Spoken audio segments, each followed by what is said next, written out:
So ఈ global summit గురించే అన్ని పత్రికలు రాస్తాయి, రాసి ఉంటాయి కూడా, అన్ని ఛానల్స్ కూడా వాటి గురించే మాట్లాడతాయి కూడా. ఎందుకంటే ఇక తెలంగాణలో మనకి ఎటువంటి సమస్యలు లేవు.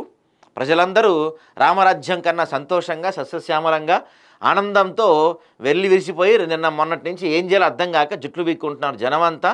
మొన్నేమో 4,000 కోట్లు అన్నారు, ఇవాళేమో 4 లక్షల కోట్లు అన్నారు, ఇవాళేమో అటు ఇటు చేసి 6 లక్షల కోట్లు చేశారు ఈ పెట్టుబడుల ఒప్పందాలు. అసలు మొన్న సాయంత్రం నేను అక్కడెక్కడికి వెళ్తే జనం అందరూ సంబరాలు చేసుకుంటున్నారు, కేకులు కట్ చేసుకుంటున్నారు, టపాసులు పేల్చుకుంటున్నారు. ఏమైందా అంటే సార్ 6 లక్షల కోట్ల పెట్టుబడులు వచ్చినాయి అంటే సార్ మన తెలంగాణకి, మా అప్పులు మొత్తం తీరిపోతాయి, మా జీవితాలు మారిపోతాయి, మా పిల్లలకు ఉద్యోగాలు వస్తాయని చెప్పి వాళ్ళంతా సంతోషపడతా ఉన్నారు. నిజంగా అండి, నవ్వుతారేంది నిజంగా. ఎందుకంటే పెట్టుబడులు పెడతానికి ఎంతమంది వచ్చారో తెలుసా అక్కడికి. అసలు వామ్మో, ప్రపంచంలో ఉన్న టాప్ 10 బిజినెస్ మ్యాన్స్ అందరూ అక్కడే ఉన్నారు నిన్న.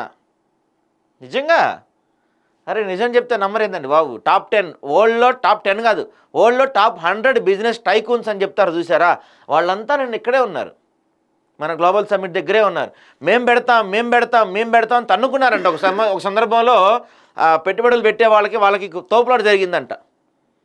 మేము వచ్చి పెడతాం పెట్టుబడులు, మేము పెడతాం అని చెప్పి లైన్లు కట్టారంట. వాళ్ళంతా తోసుకున్న తోపులాటలు కూడా జరిగినాయంట అక్కడ, తెలుసా.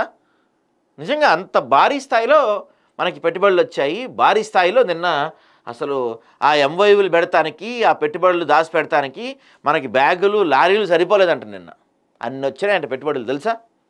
ఇంక నుంచి తెలంగాణ రష్యా, అవసరమైతే ఉక్రెయిన్, లేకపోతే అమెరికా లాంటి దేశాలకు కూడా మనం అప్పులు ఇస్తాము, వాళ్ళని ఆదుకుంటాం. ఇక్కడ నుంచి మనం ఆ స్థాయిలో మనం వెళ్ళిపోయాం నిన్న దెబ్బతో.